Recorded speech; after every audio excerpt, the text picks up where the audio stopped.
Hi అండి, welcome to my channel cook eat and Brave.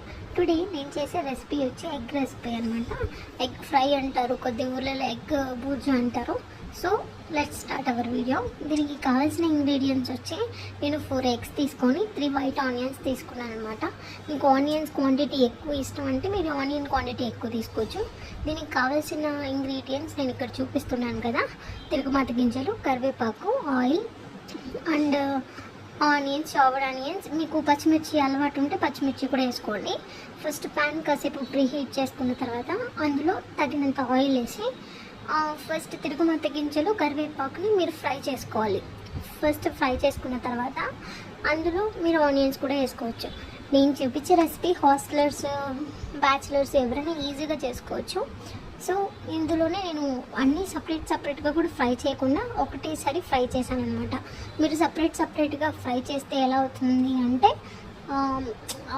ఆవాలులో ఉన్న చేదు అనేది తగ్గుతుంది అనమాట. తర్వాత ఆనియన్స్ అన్నీ వేసుకున్న తర్వాత తగినంత ఉప్పు చూసుకొని వేసుకోండి.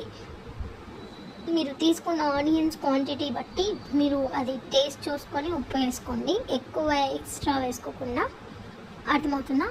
సో ఇలా ఉప్పు వేసుకొని తర్వాత బాగా అంత ఫుల్లీ మిక్స్డ్ అయ్యేటట్టు చూసి అంటే మిక్స్ చేస్తూ ఉండాలి కంటిన్యూగా. అప్పటి వరకు మంట కొంచెం తక్కువ పెట్టుకోండి. చూడండి, నా బౌల్లో కొంచెం ఆనియన్స్ రెడ్డిష్ కలర్, బ్రౌన్ కలర్లో మారుతున్నాయి. సో ఇప్పుడు ఇలా మారినప్పుడు ఇదే టైంలో మనం 1 టేబుల్ స్పూన్ పసుపు వేసుకోవాలన్నమాట.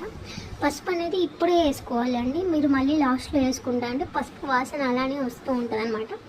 పసుపు ఇక్కడ వేసుకోవచ్చు. పసుపు ఆప్షనల్, ఖచ్చితంగా వేసుకోవాలని ఏం లేదు.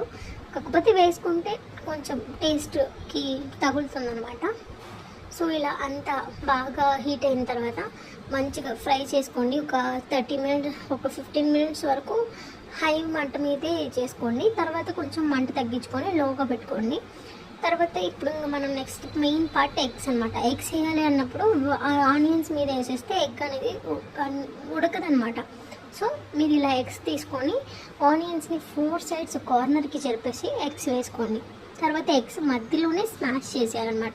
నేను ఇందులో చూపిస్తున్నట్టు ఫస్ట్ ఎల్లోవి సపరేట్గా స్మాష్ చేసి, ఇది మాత్రం సిమ్లో పెట్టుకొని చేయాలండి. ఇలా ఎగ్స్ని మిక్స్ చేస్తూ రోల్ చేయాలి అనమాట. రోల్ చేస్తూ తర్వాత కలుపుకోండి. ఇలా మీరు ఇది మెయిన్ క్రూషియల్ పార్ట్ అండి. మీరు కలుపుకునేటప్పుడు అది ఎలా ఉండాలి అంటే పొడిగా అవ్వాలన్నమాట. ఎగ్ అతుక్కొని బంకగా ఉంటే మీకు నీచు వాసన అలా స్మెల్ వస్తుంది అనమాట. అలా ఏం లేకుండా బాగా ఒక 2 మినిట్స్ అలానే వదిలేసి తర్వాత కలపండి. అది మీరు కలిపితే ఎలా ఉండాలి అంటే గరిటె కతుక్కోకూడదు.